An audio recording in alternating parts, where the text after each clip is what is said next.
One of my first jobs out of college was being the executive director of the Upper Moreland Township Parks and Recreation Department.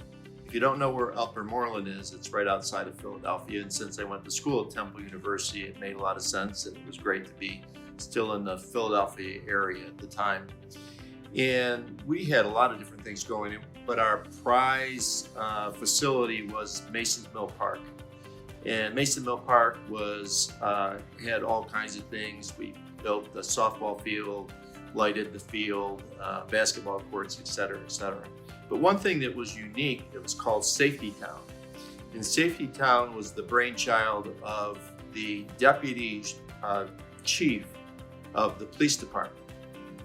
And this was his prized possession. And we certainly managed it in the park. And what Safety Town was, and you can see the photos, is it was a place where young kids, probably 3 to 6, could take their tricycles and actually learn all about safety in terms of stopping at lights, what yellow meant, what red meant, what green meant.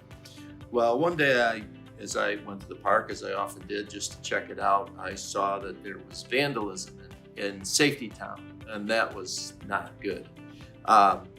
And so I moved on and did my work for the day, and I didn't inform the deputy chief that there was a problem there. And he came in and he was not happy with me. And the reason he wasn't happy with me was because I didn't inform him, and he probably could have got on the case more and tried to find out who did it. And we certainly in the park district side could have taken off the graffiti, et cetera, et cetera.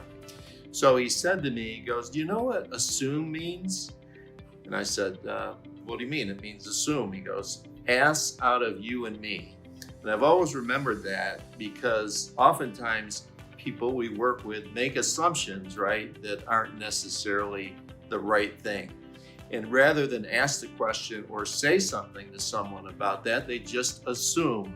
So I'd love to hear your thoughts on this in terms of any situation that you've had. Maybe we can have some fun with this in terms of a time where, and fess up, okay, like I did. Ass out of you and me, for what it's worth.